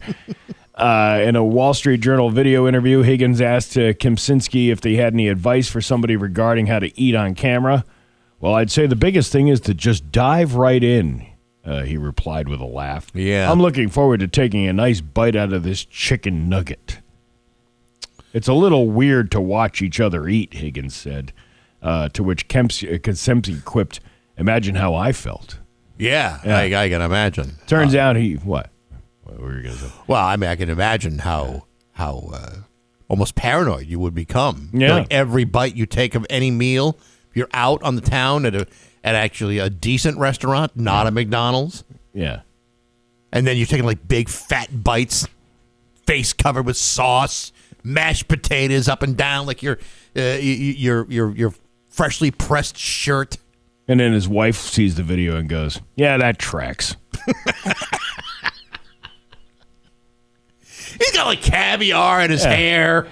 Yeah. He's like a total slob, but he's eating in like a 5-star restaurant. But go to a McDonald's, it's like a half a nibble. Like, I can't believe I'm eating this. Wait a minute. You spent how much at Marshall's again today? Do you have to see your video again, sir? The people of the internet are not wrong. The Journal posted a clip of the video posted to social media, and fans had plenty to say. The nugget bite was worse than the burger one. Oh my Somehow God. This is worse than the original video. He hesitated before saying chicken nugget. He wanted to say product again. This didn't fix anything. Why do they continue to put him on camera? This guy should be like never allowed to be on video again. At that rate, he'll be done eating that one nugget next week. Why does he do it? I don't know. Your Pioneer Valley forecast today is going to be a mix of sun and clouds with a high of 67. Tomorrow, sunny with a high of 56. It's 40 right now in downtown Springfield. I'm Steve Nagle, and that's the news on Rock 102. Oh, yeah. Rock 102, Springfield's Classic Rock. 752 in Aerosmith with Bax and Nagle on Rock 102. Mix of sun and clouds today with a high of 67. Tomorrow, sunny with a high of 56. It's 40 downtown Springfield. This Sunday at 9 o'clock here at Rock 102, it's Baxi's Musical Fun Bag. I'll be playing music from The Clash, The Violent Femmes, The Minutemen, Echo and the Bunnymen, X, and more. It's all brought to you by Raspberries Records in Ludlow and in East Longmeadow. Record Store Day, by the way, is this Sunday. A lot of really cool releases being released for Sunday for Record Store Day. And I don't know when these are coming in, but Raspberries is working on a Baxi's Musical Fun Bag t-shirt. They look really, really cool, but they have not arrived yet. We'll let you know when they do. Sweet. Very cool. So anyway, the Fun Bag, Sunday nights, 9 o'clock, just before Little Steven's Underground Garage from Rock 102, Springfield's Classic Rock. Yeah, I saw them. Yeah, they look cool. They look very cool. It's got my face on it, if you don't mind having my face on your shirt. Yeah, but that's the whole point of the branding, is you got to... Nobody's gonna know you by your name. They're only going to know you by your face. Yeah, I you know. You can say Baxi's Musical Podcast or whatever. What does it say on it? What does the shirt say? It's just, brought to you by Raspberries Records, Sunday night, 9 o'clock, Rock 102. Right. But if everybody's like, I've never even heard of that show. But then when they see your face, they're like, oh, I know that guy. I know that He's guy. The guy on Rock 102. He does something on a Sunday night? Shouldn't he be sleeping? No, he pre-records it and plays it back. No, that's not true. It's live. I devote almost every waking hour to this place. Yeah, you're hanging out in the little underground garage with little Steven as well. Sure, when he comes in here and does his show, you're damn right that happens. I don't even know when we air that anymore. Is that Sunday nights, 10 o'clock. Is it Sunday night? That's right, Sunday night. Little Steven's right after that? Right after Baxi's Musical But then there's Fun another Bag. show. What was the other one? We do the Grateful Dead thing at 11 o'clock on Saturday. Yeah. Then you have we have Rock 102 Live. Live in concert by Randall's Farm and Greenhouse on 9 o'clock. That's right. I don't know if you know this, but the performance, many of the performances are recorded live. Were recorded live and then played back 50 years later. Did you ever see The Wizard of Oz? What? The Wizard of Oz. Never heard of it. It's a movie from the 1930s. Nope, never heard of it. Anyway, there's a part of the movie where there's this wizard, and no one has ever really seen the wizard because he normally stands behind a curtain. Mm-hmm. And then in the movie, the curtain is moved by the little dog Toto, and you see that the wizard is just another guy. Yeah. And so you hear the wizard say, "Pay no attention to the man behind the curtain." Well, this is exactly what you've just exposed to us all just this very moment. You're telling me that Rock 102 Live in Concert features old concerts? Old concerts? These old performances? These old movies nobody's ever heard of. The Wizard of Oz. You've never heard of The Wizard of Oz. The Flying Monkeys, Tin Man, Cowardly Lion. Yeah, because I'm not 300 years old. Right. Never heard of this Wizard of Oz. Well, it's a very popular film. Yeah, it sounded like it never took off. I don't even think anybody would make other stories out of that and then put it on a Broadway show, perhaps. And maybe make a movie out of that movie. Maybe make a movie out of that movie and the movie out of that movie. I don't think that would ever happen with that dumb plot idea you just came up with. It's a perfectly reasonable plot. A young girl and her dog are in a house after a tornado. It lifts the house off its foundation from Kansas, drops up in the land of Oz. There's a bunch of little people all over the place. The house lands on a witch, and they try to find their way back home. When with the ruby slipper, she had the chance. She had the power to go home back to Kansas the entire time. I think you're making this whole thing up. Oh, really? Yeah. You think I'm that creative that I could just come up with a story like that, like a Frank Baum story like that? Please. Who would watch that? Everybody. If it were possible to make a film like that, and here's a great film device. Let's say we start the movie off in black and white. What? And when she lands in the land of Oz, opens the door, everything is in Technicolor. Why don't you just do the whole movie in Technicolor? Well, that wouldn't be very. That wouldn't be very dramatic, would it? I would only watch this if I was able to consume large amounts of cannabis and start playing the Pink Floyd's Dark Side of the Moon as soon as the third lion's roar. Yeah. And see if it syncs up. Because if it doesn't do that, then I'm not interested in watching the rest of the movie. This is the problem with me. I've always done it to side 3 of Pink Floyd's Uma Guma, and it doesn't make any sense. I did it to the Saturday Night Fever soundtrack.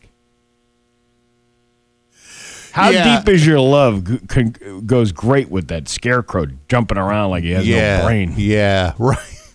I was like, that looks like Andy Gibb. Yeah, or like when they're running through the through the fields and that snow, which is actually asbestos. That's when Tavares is more than a woman. I was just gonna say that one. Yeah, more than a woman to be.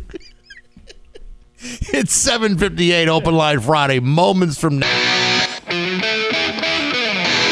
And now, Bax's View from the Couch. Brought to you by Rocky's Ace Hardware with Scott's 4-Step. 4 easy steps to an awesome lawn. Hey, good morning, sports fans. How the heck are you? Folks, it's always been my belief that unless you're paying for an $89 rub and tug at the Orchids of Asia Day Spa in Jupiter, Florida, none of your disgusting sexual activities are any of my business. I mean, if a grown man like Patriots head coach Mike Vrabel happened to be photographed with a rather fetching New York Times sports reporter on the rooftop deck of a luxury hotel in Sedona, California, who am I to make snap judgments? Who am I to draw conclusions? Even after those pictures are published on page 6 of the competing New York Post. As many of you know by now, a series of poolside photographs of Mike Vrabel with reporter Diana Rossini have been published in the press and on the internet. Yes, these were pictures of them holding hands. Yes, there were pictures of them seeming to be in a warm embrace.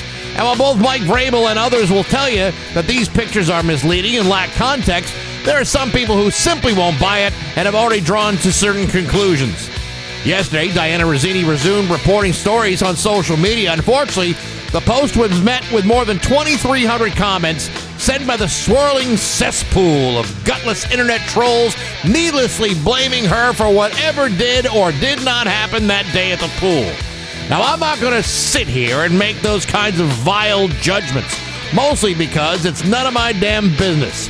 What two consenting adults do together is none of my concern. However, I will say this, at least they chose a nice hotel. 5-star accommodations, exceptional Yelp and AAA recommendations with concierge service and a very generous rewards program, good for future stays and upgraded amenities. The breakfast buffet alone is enough to convince me they made the right choice. So am I gonna sit here and be critical of Mike Vrabel and that nice lady?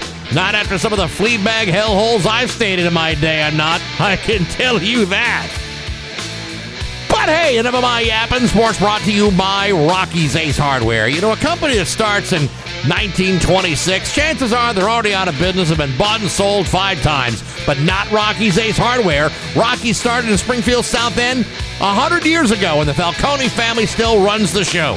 100 years later, Rocky's Ace Hardware. Nailed it. I'm Bax. That's my view from the couch. Rock 102, Springfield's Rock 102, Springfield's Classic Rock. It's 8:11. And AC/DC with Bax and Nagle on Rock 102. It's going to be a mix of sun and clouds with a high of 67. And it is currently 40 in downtown Springfield. And now, live from the Richard Grieco Studios in East Long Meadow, Massachusetts, it's Open Line Friday! 293-1021. That's the number for Open Line Friday. We're brought to you by K&B Diversified Services, Connecticut's go-to for excavation and demolition. Now, before we begin, let's review the rules. No foul language, no hate speech. Try not to act like a dink. That's the one you people have a lot of problems with. Not that hard. It's not. And try to get to your point in 30 seconds. Simple. And the phones are already been blowing up, and they have been for what seems like minutes. You ready? Yeah, let's do it. Rock 102. Good morning. Who's this? Hello. Okay. Rock 102. Good morning. Who's this? Okay. The phone's working. I don't know. That's okay. Hello, are you there? Rock 102. Good morning. Who's this? Okay. Well, this So is far, successful. I'd say this is going very, very well. Can you pick up a different line that's not being used? And Rock 102. Good morning. Who's this?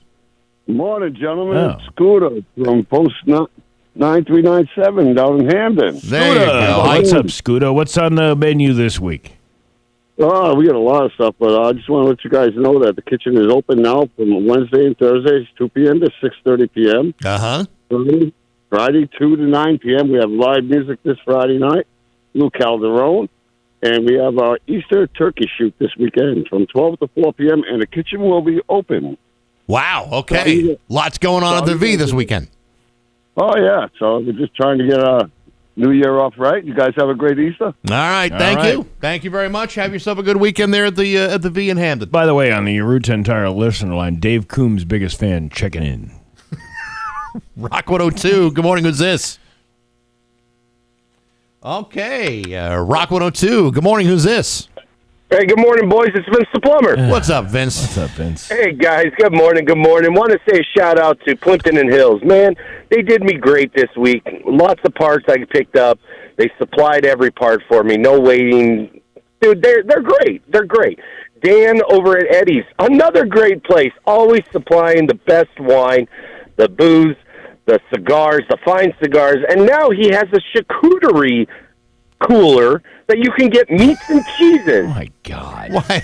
Talk about a diverse business plan that one Dude, is. Dan is kicking butt and taking names. Yeah. Then I got to throw a shout out to my buddy John. John, he just went through his first colonoscopy yesterday. Sounded like he came out like a champ. Oh, that's Even terrific. He even bought the doctor a dinner. You know, that was awesome. Do you really want to then- buy your proctologist, your gastrointestinal guy, a dinner after he shoved a gigantic rod into your colon? I don't know, man. I don't know. And then I got to say a shout out to Tim down at the tattoo parlor in Vernon, Connecticut. I just heard he listens to me. He listens to us and listens to Rock 102. So got to do a shout out to him. All but right. I did have a serious question for you guys. Oh, for crying out loud! What about the 30 seconds or less thing? I know. I'm done. I'm done after this. Quick question. Why is it that sometimes on the podcast, the shout-out, or not the shout-outs, the open line is sometimes there and sometimes it's not there? You know what? Stop asking questions you don't want to know the answer to. Really? You grifting jackhole plumber. Well, I love you guys. Have a great weekend. All right. Have a great How day at many work. years is a grifter apprenticeship? At least Oh, 2. man, dude. Yeah. It's a lot longer than 5 years, I'll tell you that. All right. Let's thank you very much, Vince. We appreciate it. Rock 102. Good morning. Who's this? Dina. Who? Who? What? Say your name again. Dina. Dina. How are you, Dina? Good, thanks. How are you? Very good. What can we do for you today? Can I give a shout out Sure. to Liddy at Advance Auto on South Street in Holyoke? She's amazing.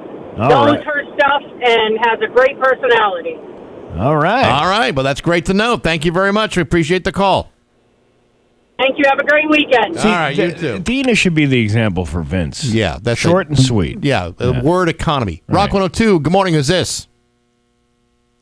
Oh, for crying out loud. Rock 102. Good morning. Who's this? This is Lou. Last name spelled S-K-U-N-T. Just wanted to say, hope you guys have a great weekend, and let's go Red Sox. Yes. Thank you, Lou. We appreciate The socks are as red as your name. Have a good one, guys. All right. Okay. Very good. Rock 102. Good morning. Who's this? This is Tony. Hey, Tony. What's up? What's up? I just wanted to say we love your frickin' show. I'm glad you enjoy it. Thank you. Oh, yeah. Every morning. We listen to it over here at Richard's. Richard's Grinders? Yeah. Oh, Richard's Grinders. All right. That's Steve loves that I place. love that place. Yeah, you get us through the week, man. If it wasn't for you guys, we wouldn't make it. Well, I'm sure this isn't macadamia. It sounds a little bit like macadamia, but maybe not so much. Well, we appreciate your call. Thank you very much. Thank you. Bye. Okay. Yeah, that was definitely. Yeah. Rock 102. Good morning. Who's this? Hey, this is Scott. How you doing? Scott, are you calling from a wind tunnel? No, calling from a car. Oh, all right. Okay. Well, what's on your mind, Scott? You know, as long as I've been playing bracket ball, I never won anything. And this year, I was actually in first place by a margin, with I guess because of a tiebreaker, a couple of points over the guy behind me. And wouldn't you know it, UConn had to blow it. Yeah, you know what? That's the problem with the brackets. They're always a disappointment, no matter how hard you're playing. Yeah. But anyhow, it was a good run this year. Just want to let you know. All right. Well, maybe next year. Maybe next year will be that year for you. All right, buddy. Well, have a good day. All right, you too. Okay. Let's try this. Rock 102. Good morning. Who's this? Hey, Jack from West Springfield. What's up, Jack? Hey, yeah. So I was just wondering on those weekends best ofs. Do you get some more of that hilarious John O'Brien content going on? I remember a couple. No, it was probably a month and a half, 2 months ago. You guys had that on after his passing, and it was you know I was dying.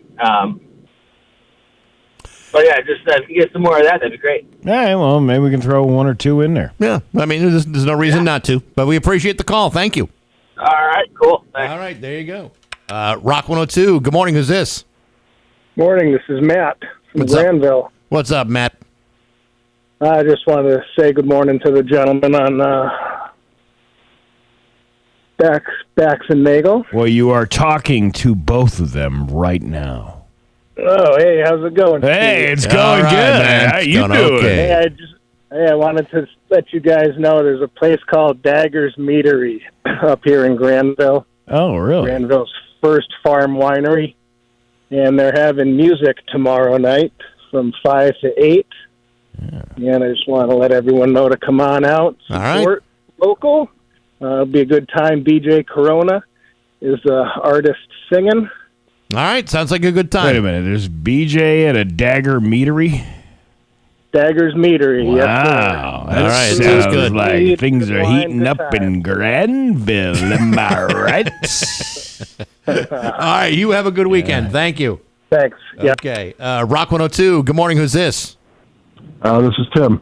What's up, Tim? Hey, just wanted a little bit of clarification when you and Marty were complaining about insurance yesterday. Looking at it, people have, without insurance, they're not going to be able to, they're going to lose coverage. Right. But right now, under plans, they keep coverage, and there's a maximum out-of-pocket they pay every year.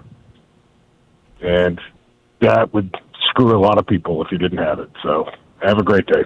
Okay, well, thank you very much. Thank you, Mr. CEO of Blue Cross Blue Shield. Thank you, Mr. Insurance Agent. Rock 102. Good morning. Who's this? Hey, good morning. It's Cal on the job. I want to give a shout-out to a buddy. Okay, Cal, on the job. What's up? So I want to give a shout-out to Bob on the job, who's no longer with us.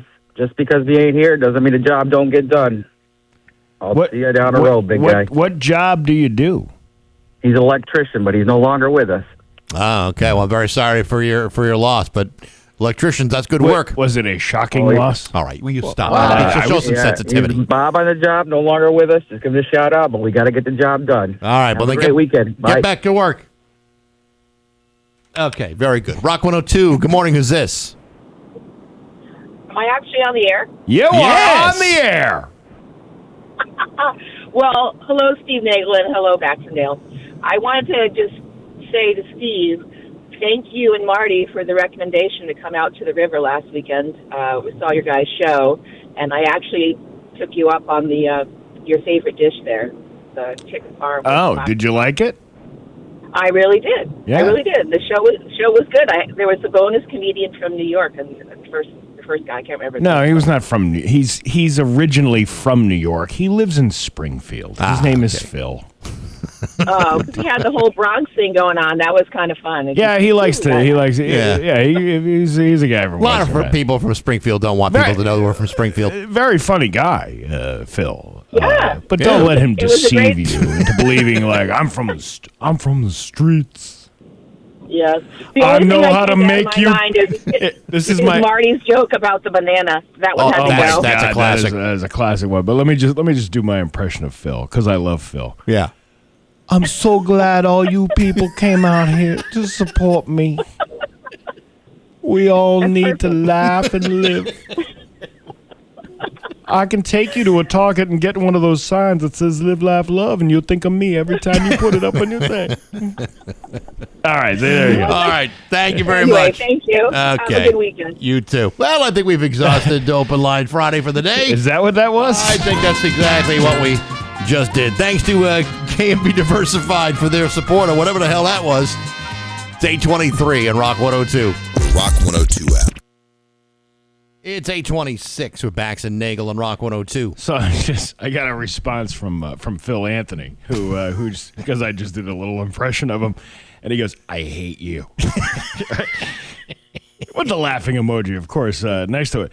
But I was thinking about when he says I'm from the Bronx or whatever like that. I'm like, I could say I'm from New Jersey. That would maybe that would produce my street cred. From New Jersey? Technically, I was born in New Jersey, and I spent the first 10 years of my life in New Jersey. But it was like suburban New Jersey, right?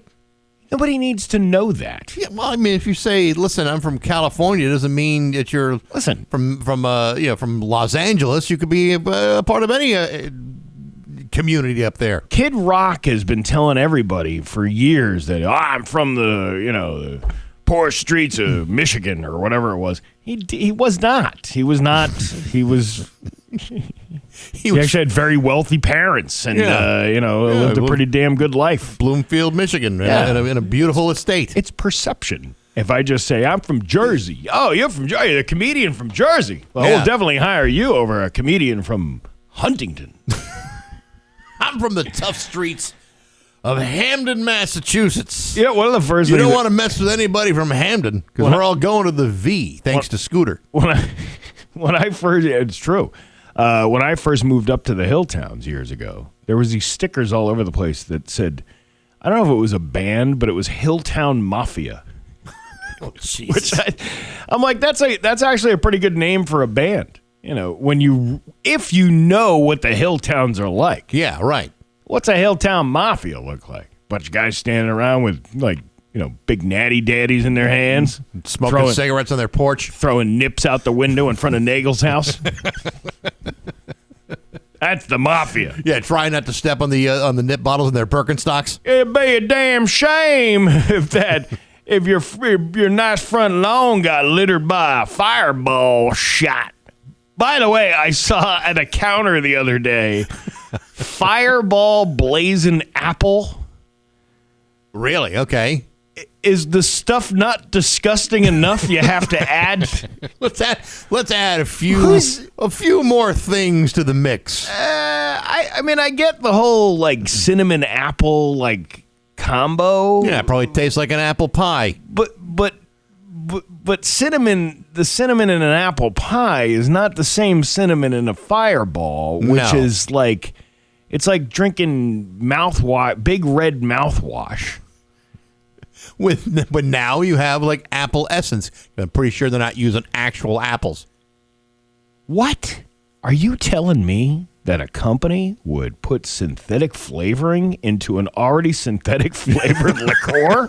Yes, that's exactly what I'm telling you. You're just batshit crazy now, Bax. Maybe I'm misleading you. I don't know. I haven't any idea. Listen to the time. It's 8:30 on Rock 102. Here's your Western Mass News First Alert Forecast. A cool start to our day, but another beautiful day on the way. We're mostly sunny with highs between 68 and 72. Winds gust at times between 20 and 30 miles per hour, so we continue with an elevated risk for brush fires to spread easily.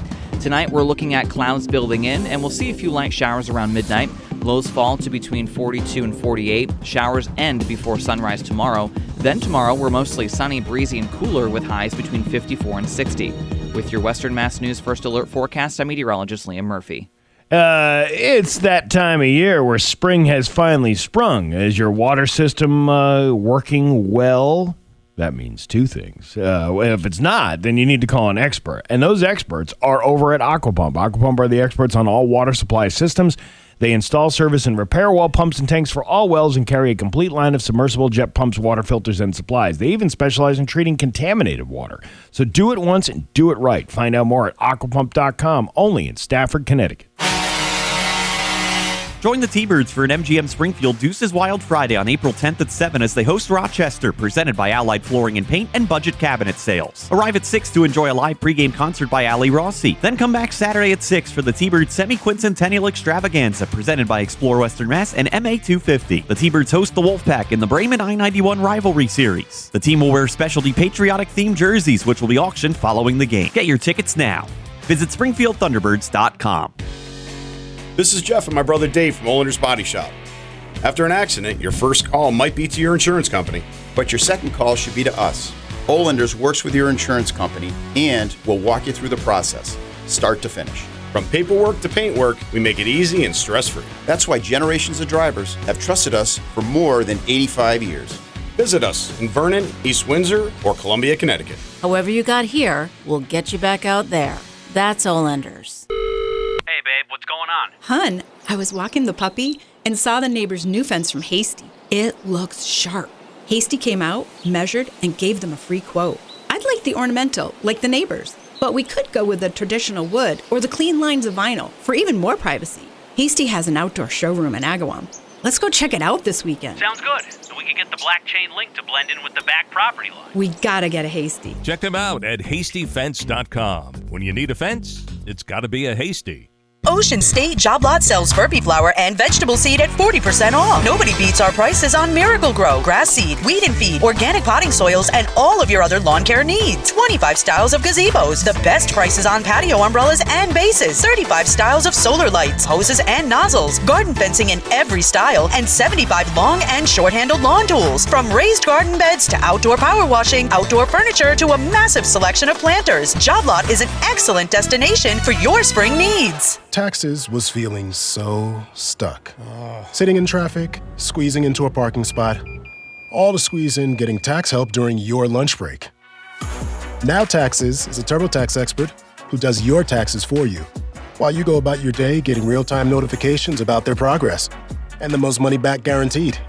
Now this is Taxes. Intuit TurboTax. Don't miss the deadline. File by 4/15. See guarantee details at turbotax.com/guarantees. Only available with TurboTax experts. 8:33 with Bax and Nagle on Rock 102. It's time for news brought to you by Freedom Credit Union. Freedom is yours. His local radio icon, Steve Nagle. All right. First of all, I just have to point out the fact I didn't know this. Dagger's Meadery in Granville. I thought it was a meat place. It's a winery. Yeah. That's what he said. But I heard meat. I heard that too. It's meadery. Meadery. Ah, so it's not I was thinking, that would be a good place, a name for a Dagger's Meatery. You know, that would be if you're selling cows or, you know. But mead is a drink. Yeah. Libation. Yeah. Yeah. Well, it still sounds like a nice time, though. Well, I mean, I didn't mean to sound like an idiot. It just comes naturally. Steve, we all have certain expectations of what we expect out of you, and I don't. Listen, no one had high expectations. The meat. See, it would make more sense. The BJ near the meatery, right? Yes. But now the joke, it just has fallen flat. I knew what you were trying to accomplish. I understood it. This whole day has been a complete disappointment. Well, you had the $20 dinner and a comedy show last night. Yeah. You had career day yesterday. Your day was full. You come in here, you're exhausted. I am exhausted. Thank you for acknowledging that. Yeah. I mean, listen, I don't mind carrying the show on my broad masculine shoulders just one more time. It's really okay. You really do. You do it every day. I do what I can, Steve. It's what they pay me the big bucks for. Well, unfortunately, I didn't bring any news with me. So, come on. Yeah, It's got to be something. All right, we got something. You ready? Yes. Often described as an old school scam, police detective out of Westfield, Jason Williams, said he is currently investigating several cases of check washing scams that so far has cost residents over $10,000. This is a very big issue, Williams said before describing the scam. We want to alert the public, specifically our elderly residents, who still write paper checks to pay their bills about this scam. He sounds like Judge, what was his name from Caddyshack? Judge Smales. Yeah. Judge Smales is working. You, sir, not welcome at Bushwood. We want to alert the public, specifically to the elderly residents.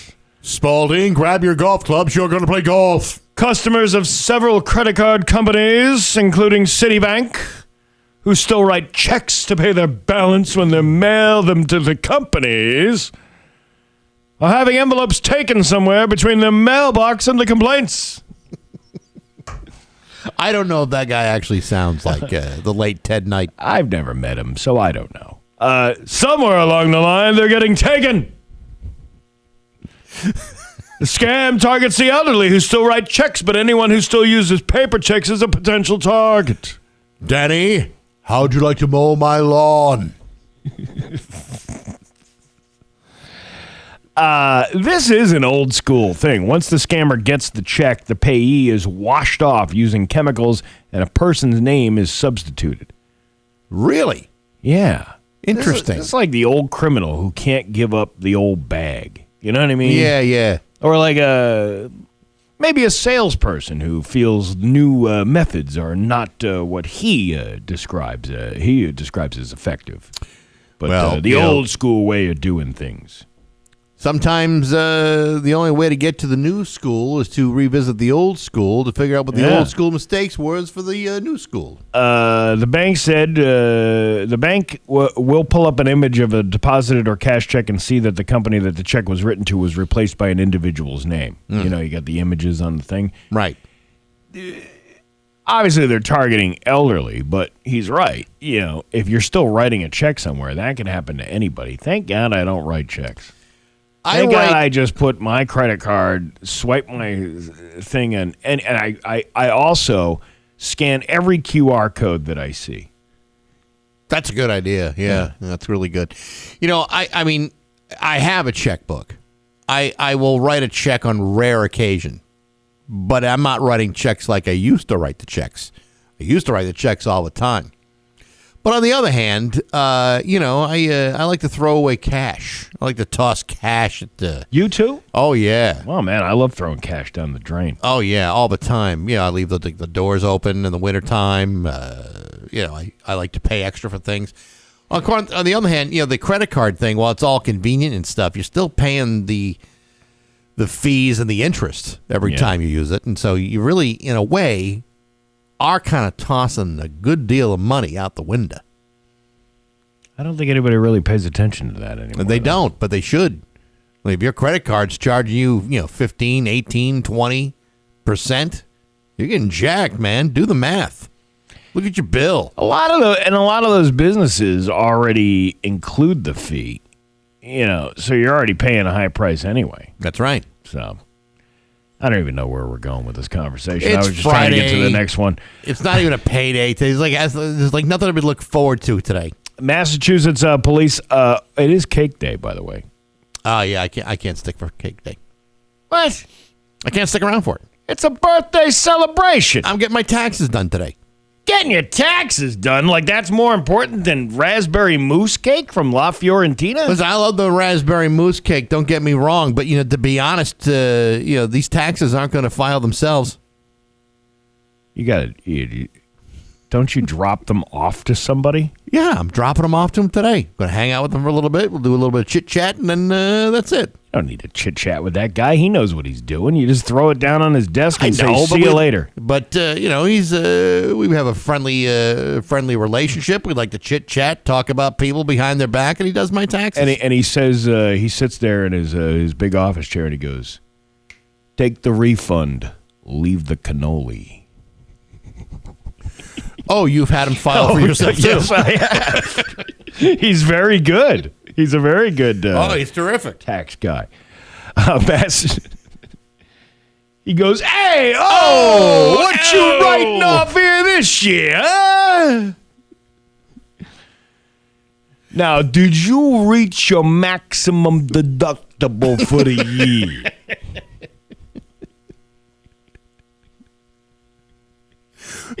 What are you gonna do? You're gonna get the guy's brain all over your nice 1099 form? Whoa!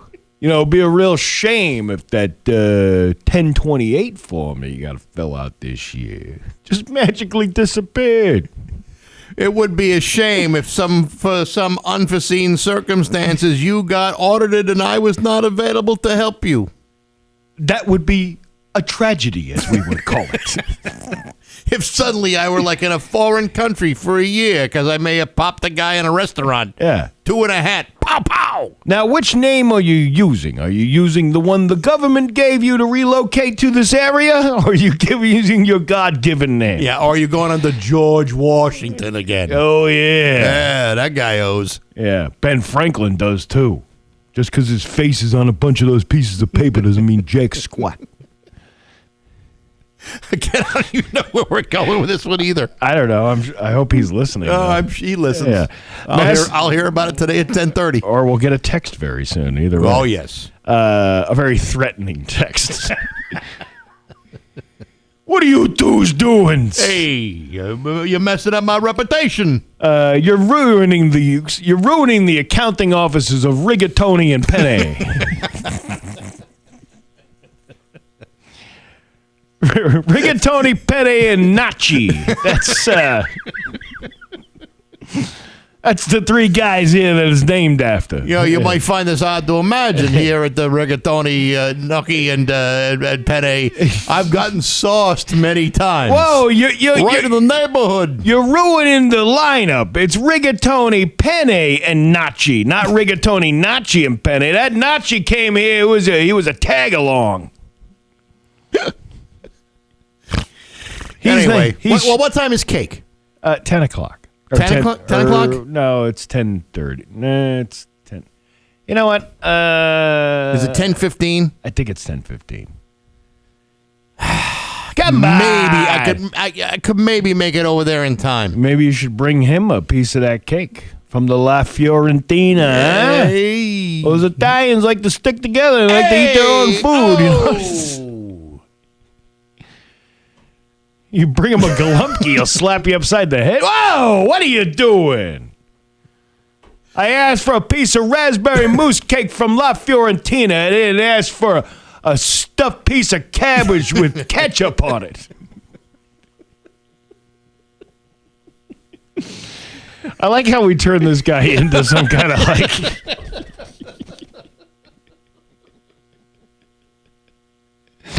We're only making ourselves laugh too, because we haven't said who he is. So nobody, I'm not going to say who he is because you don't want to know you don't want to know the repercussions of that. Yes, you're right. His name is Puddin' Tame. Where does he live? Down the lane. Oh, yeah. If you ask him again, he'll tell you this. Yeah. I was gonna do some news. The hell with it. Who cares? Let her go. Yeah, there we go. Sunny today. Mix of sunny clouds actually with a high of 67. It is 44 right now in downtown Springfield. I'm Steve Nagle, and that's the news on Rock 102. Rock 102, Springfield's Classic Rock. It's 8:51. And Allison Chains of Bax and Nagle and Rock 102. It's going to be nice and sunny today with a high of 67. It's 44 right now in downtown Springfield. Steve, it is a Shop Friday here on Rock 102, starting at 9 o'clock. If you go to rock102.com, you can save 30% off at the Incandescent Brewing in Berniston. Easy on and off 91, smooth ride on 5 and 10, brewing craft beer, trying to get the great stuff like bright citrusy footsteps at dawn or Great Big World, the German-style Pilsner. Enjoy your music, local food, and stay for the community vibe. It's starting at 9 o'clock, the Shop 30 store at rock102.com, the Incandescent Brewing in Berniston. Do not miss out. That's a hell of a deal. I thought it was Bernardston. No, it's Berniston. I mean, some people may say Bernardston, but that would be people who are not in the area. You know, I'm up there every weekend. I should probably stop in there. Sure, why not? Yeah, it sounds good. Yeah, local food. I like local food. I like local food, too. I also like local events for great organizations. It's funny because well, it's not really funny, but it's kind of weird that I'm always interested in hearing about new like organizations or organizations I haven't heard of before. Yeah. I promote Rick's Place quite a bit, and only because that was the experience that I had, after my wife passed away and taking my kids there and how helpful they were. But there are a lot of other bereavement groups around, and for, specific categories of grief too. Right. And this couple that has been coming to the shows at the Shortstop last night, they were telling me about this 5K that's going on this weekend to benefit Empty Arms bereavement. Now, Empty Arms is a bereavement support services for individuals and family in Western Massachusetts whose babies have died through miscarriage, stillbirth, early infant death, or termination for medical reasons. So they offer grief support services because that is a very kind of specific type of and grief. very traumatic. Very traumatic. But they were telling me about this thing that's going on at Look Park on Sunday. It's the Syrup Stampede. It involves pancakes and running. Running while eating pancakes? I think or you running... eat the pancakes after you've run. I would imagine that would be... I don't have the specifics of that. Well, I don't want to mislead anybody, but I mean, it sounds interesting. But it's happening at 10 o'clock on Sunday morning up at Look Park. You can go syrupstampede.com to find out more about it and maybe sign up for it or even support that bereavement group. It sounds like a pretty great organization from what these folks were telling me. So. But it's funny. There's so many different organizations out there that do so good for communities that don't get the pomp, as national ones might do. Maybe in the future we can do more things for these people. Absolutely, that would be awesome. Who doesn't? Listen, I'm pretty sure the pancakes come after the run. I can't imagine. You can't run after eating a whole fat stack of pancakes. I like pancakes. I like syrup, but I don't think. It's not like it's like you're running down the street instead of them handing you a cup of water. It's a cup of hot syrup. I was at a Waffle House once where I once got the runs after eating at the Waffle House, but it's not the same thing. No, this is the run to get to the pancakes. I see. That's totally different than what I was thinking. But it's like, you know what? Anytime I've ever done a 5K in the past, they have oranges and bananas at the end. Who wants that? Oh, let's get some bacon. Let's get some pancakes going, some syrup and everything. You've already burnt off a bunch of calories. Yeah. You got to replenish. Yeah. Eating fruit after a run? Please, that's crazy. Fruit? Out of your mind. What are you, crazy? What's next? Like a vegetable platter? The funny thing is, years ago when I was doing running and I did the Westfield 5K. Yep. And my friend John, he's like an experienced runner, he clearly finished like 20 minutes before I did. And but we're walking around afterwards down they close off the whole street.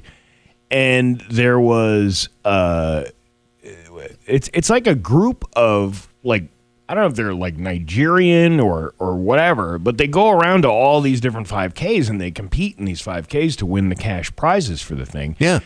And they win quite a bit. And then we heard someone saying like, "Oh, those guys win all the time." And I'm like, "Yeah, because look at us. Here we are going to get a pint of beer after the run at the kiosk, and these fine folks here are sitting there eating fruit and their oranges, waiting to go to the next 5K, probably the third 5K of the day."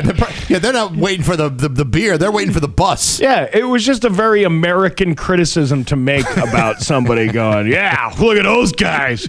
They win every time. Losers winning all the time, eating their fruit. Give me another shot of whiskey." More hot dogs for me and my friends. Yeah. It's 8:57 at Rock 102.